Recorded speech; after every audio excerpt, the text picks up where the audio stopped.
Part 13 में हम देखते हैं कि डॉक्टर टीचर रन से बात करती है। उसे होम स्कूल से निकालने की प्लानिंग कर रही थी। अब हम 6 साल पहले की सीन देखते हैं जब रन होम स्कूल में नया नया था। उसे वहाँ के रूल्स बहुत ही कड़क लग रहे थे। प्रोफेसर अमीन उसका बार बार हौसला बढ़ाते हैं, पर जो रन के स्टेप फादर थे, जो मिस्टर बोडिन थे, वो बार बार रन को डांटते थे। होम स्कूल में एक जीरो नाम का स्टूडेंट था जो बहुत ही रिच फैमिली से था। मिस्टर बोडिन बार बार रन से कहते थे कि जाओ उसे दोस्ती करो ताकि हमें बिजनेस में फायदा हो, पर जीरो रन से नफरत करता था। उसे बिल्कुल भी दोस्ती नहीं करना चाहता था। ये बात वो अपने फादर को बताता है, पर मिस्टर बोडिन कुछ भी नहीं सुनते। अब प्रेजेंट में रन टीचर से बात कर रहा था। वो पूछता है कि आप मेरी हेल्प करने के लिए कैसे मान गए। टीचर कहती है क्योंकि मास्टर अमीन बहुत बदल चुके हैं। अब रन और टीचर दोनों सोच रहे थे कि आखिर मास्टर अमीन को हुआ क्या है। उधर सारे बच्चे ग्रुप बनाकर बैठे थे। वे सोच रहे थे कि आखिर रन कहाँ पर होगा। अब रात हो चुकी थी, सारे बच्चे सो चुके थे। हम वाइट को देखते हैं जो अपने रूम में जा रही थी। तभी उसको ऐसा लग रहा था कि कोई उसका पीछा कर रहा है। वो बिल्कुल चौकन्नी हो जाती है। कुछ मिनटों बाद वो देखती है कि नाई उसका पीछा कर रहा था। वो नाई को बहुत डांटती है। नाई कहता है मुझे तुम्हारी चिंता हो रही थी क्योंकि बाकी बच्चे दिन पर दिन गायब होते जा रहे हैं और टीचर हमें बता भी नहीं रहे कि उनके साथ वे क्या कर रहे हैं। वाइट कहती है आखिर तुम्हें मेरी चिंता क्यों हो रही है, बाकी स्टूडेंट की नहीं हो रही। नाई कहता है नहीं, मुझे उनकी भी चिंता है और तुम्हारी भी। वाइट को बहुत ही अच्छा लगता है कि नाई उसकी इतनी चिंता करता है। उधर माकी और तिब्बत रन को ढूंढने की कोशिश कर रहे थे और वे ढूंढते ढूंढते प्रोफेसर अमीन के ऑफिस में चले जाते हैं और उन्हें एक खुफिया गेट दिखता है। वे एंटर करने ही वाले थे जिसके अंदर रन था। वो सोया हुआ था। गेट की आवाज सुनते ही वो भी जाग चुका था। उसे भी अंदाजा हो चुका था कि माकी उसे ढूंढते हुए आ चुकी है, पर माकी जैसे अंदर जाती तभी वहाँ मास्टर अमीन आ जाते हैं। वे माकी और तिब्बत दोनों को बहुत डांटते हैं और कड़क पनिशमेंट देने की बात करते हैं। माकी कहती है आप कौन सा सच हमसे छुपा रहे हो। अमीन सर कहते हैं कि होम स्कूल, ये घर तुम्हारे फादर का है और ये जो खुफिया गेट है, ये रूम भी तुम्हारे फादर का था। माकी और कुछ भी जानना चाहती थी, पर अमीन सर उसे कुछ भी नहीं बताते। अब नेक्स्ट डे जैसे ही मॉर्निंग होती है, नाए, वाइट और कई बच्चे साथ में वॉक कर रहे थे। माकी और वाइट उनके साथ नहीं थे और ना ही मैकमॉक भी उनकी चिंता कर रहे थे। न्यांग कहता है मैकमॉक ने मेरे स्नैक्स चुराए थे और माकी और तिब्बत कल रात को छानबीन कर रहे थे जिनकी उन्हें पनिशमेंट मिली है। सब उनके लिए बहुत ही चिंता कर रहे थे। आगे न्यांग और फैंग साथ में बैठे थे। न्यांग बहुत ही खुशी से स्नैक्स खाते जा रहा था। फैंग कहती है क्या तुम्हें अपने फ्रेंड की चिंता नहीं हो रही। न्यांग कहता है चिंता मुझे भी हो रही है, लेकिन मैं दिखाता नहीं ताकि मैं किसी और को चिंता में न डाल दूं। तभी वहाँ टीचर प्रसाद आते हैं जो दोनों बच्चों को डराते हुए वहाँ बैठ जाते हैं और कॉइन का गेम खेलने लगते हैं। वे दोनों को चूज करने को कहते हैं। दोनों चूज करते हैं और पूछते हैं कि टीचर अगर हमारा आंसर गलत हुआ तो क्या होगा। टीचर प्रसाद उन्हें डराते हुए कहते हैं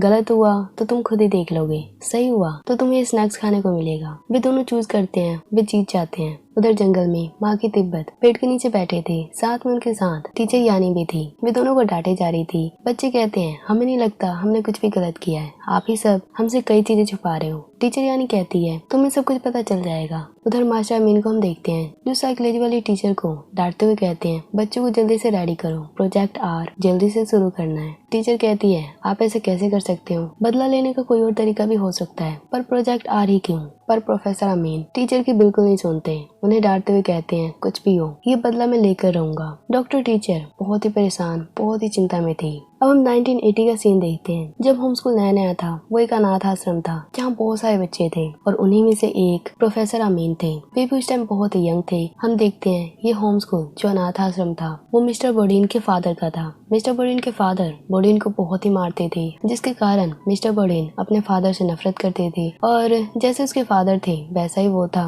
वो भी बच्चों को टॉर्चर करता था, लोगों को तंग करता था। प्रोफेसर अमीन जो थे वे बहुत ही इंटेलिजेंट थे। जो बोडिन था वो अमीन को अपना असिस्टेंट बना कर रखता है। कोई भी काम करवाना हो वो हमेशा अमीन से करवाती। प्रोफेसर अमीन बोडिन के खास बंदे बन चुके थे। एक दिन वो अपनी फियांसी से प्रोफेसर अमीन से मिलवाते हैं जिसका नाम निया था। निया की फैमिली उनकी जबरदस्ती बोडिन से वेडिंग करवाना चाहती थी। निया बिल्कुल भी खुश नहीं थी, पर वो अपने पेरेंट्स के लिए कुछ भी करने के लिए तैयार थी। उसका सपना था बच्चों के साथ रहना, बच्चों को खुश देखना। निया को देखते ही प्रोफेसर अमीन को उनसे प्यार हो गया था, पर वे जानते थे कि वो तो बोडिन की फियांसी है, तो अपने प्यार का इजहार उन्हें नहीं करते। जैसे जैसे दिन बीतते हैं निया प्रेग्नेंट हो जाती है बोडिन के साथ, पर बोडिन का बर्ताव निया के साथ बिल्कुल भी अच्छा नहीं था। वो हमेशा उसके साथ आर्गुमेंट करते, उसको टॉर्चर करता। एक दिन फाइटिंग होते होते निया को गिरा देता है जिससे उसका मिसकैरेज हो जाता है। उसका बच्चा मर जाता है जिसके कारण निया डिप्रेशन में चली जाती है और कुछ दिनों के बाद उसकी मौत हो जाती है। उसकी मौत के कारण प्रोफेसर अमीन बहुत ही टूट जाते हैं। वे बहुत ही हर्ट फील करते हैं कि वे निया को बचा नहीं सके। उन्हें बोडिन पे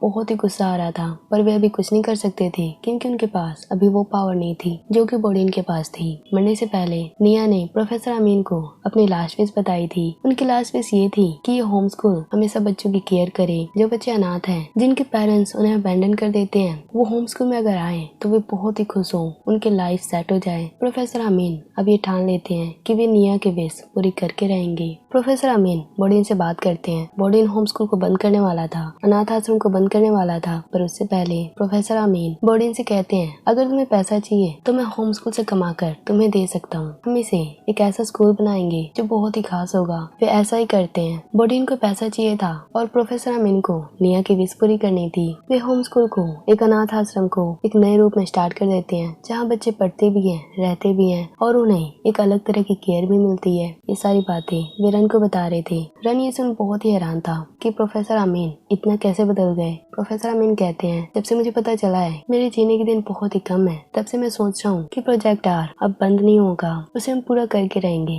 रन बहुत ही सैड हो चुका था, उसकी आंखों में आंसू थे। अब आगे क्या होगा नेक्स्ट पार्ट में देखेंगे।